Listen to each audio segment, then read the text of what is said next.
Hello and welcome to Reading Matter. My name is Nat, and in this podcast, I'm talking about fiction and nonfiction books. And this is our first episode when I'm actually talking about a nonfiction. It is a book I have read quite a while ago, and I'm still recommending it to everybody who's interested in language and dictionary making.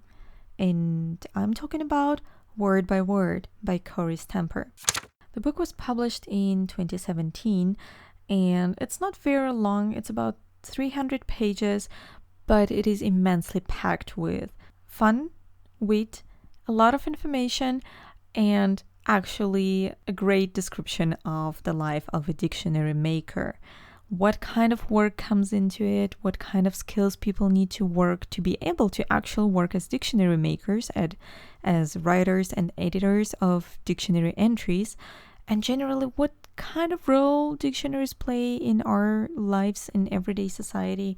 All of this you can find in this book. And it's told in such an entertaining manner that I'm very grateful to Kory for writing it so that I can recommend it to both people from the humanities who studied the same things I did, or people who are just curious about language but do not want a nerdy textbook. Word by Word, The Secret Life of Dictionaries.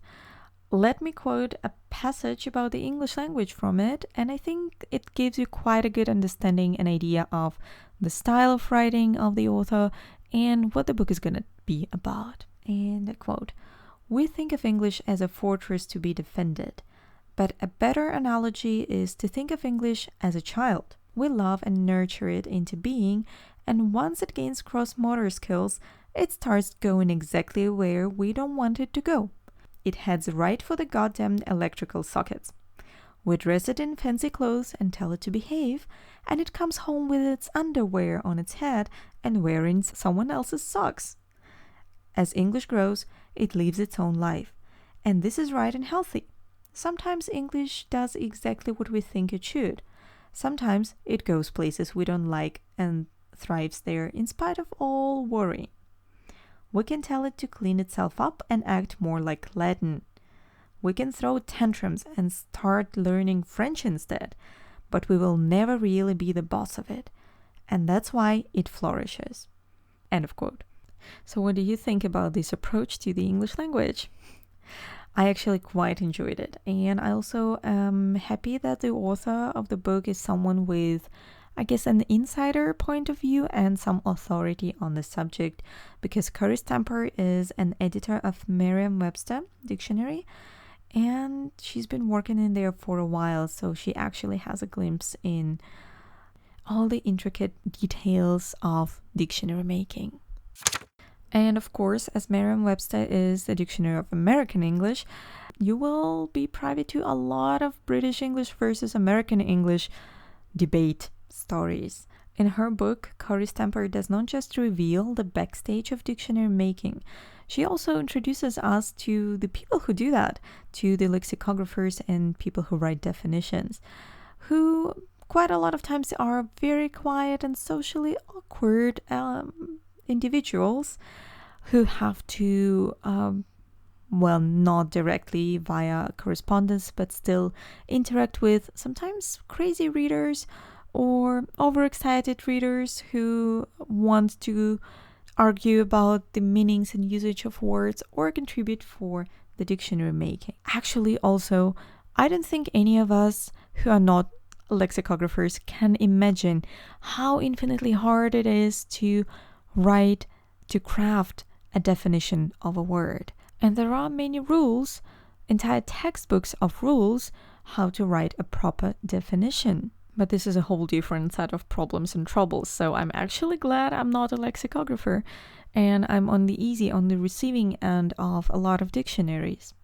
At the same time, the book pays a great deal of attention to the role of dictionaries in our lives, actually. And it even probably made me rethink how I consider the roles of dictionaries on the level of the social influence that they have. So many people believe that dictionaries prescribe the correct usage of language with all the rules and traditions, that English speakers live by, and the learners of English have to adhere to, that all of those rules can be found in dictionaries. And it is true in a way, but on the other hand, dictionaries also describe, like this descriptive function of a dictionary. It does not tell you a rule of how to say and what to say. It basically describes how people are using these words or phrases.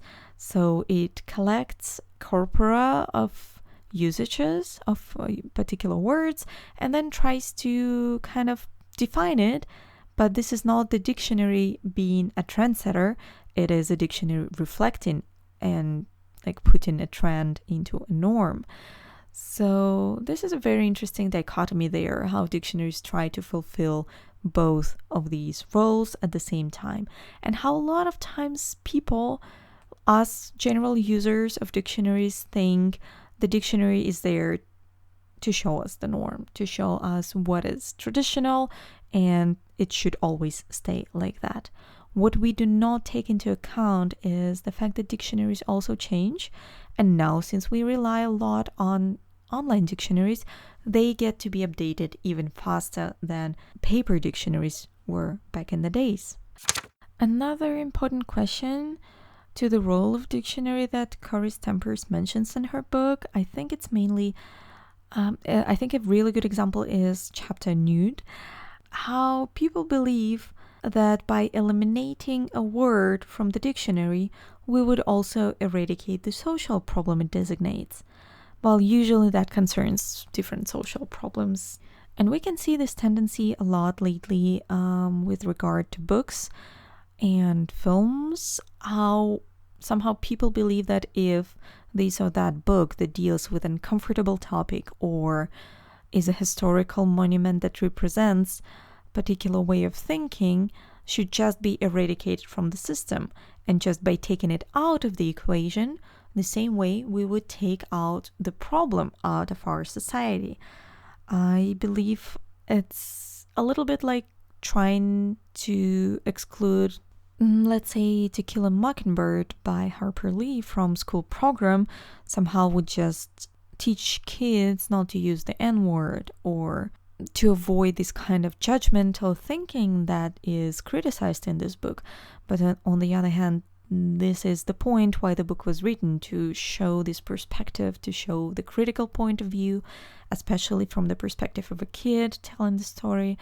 So with dictionaries, what happens a lot is rethinking of particular words and definitions, and I do believe this is something that has to happen.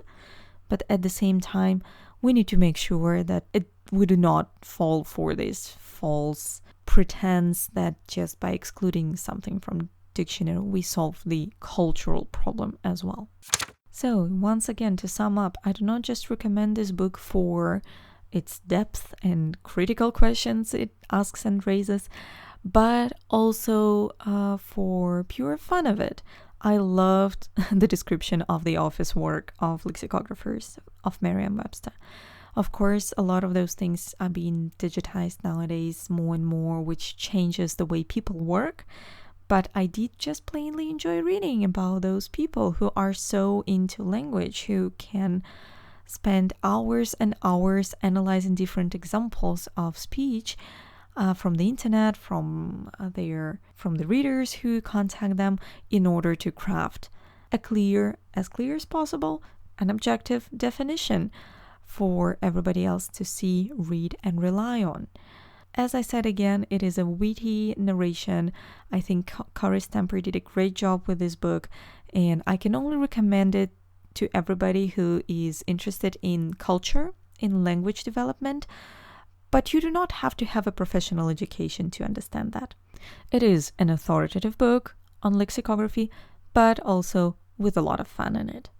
Thank you guys for listening. Please make sure to share your thoughts on that, maybe some other books on language that you know that are also interesting to read for a non-humanities people. Share them in the comments and check out the other episodes of the podcast. Thank you for listening and see you next time. Bye.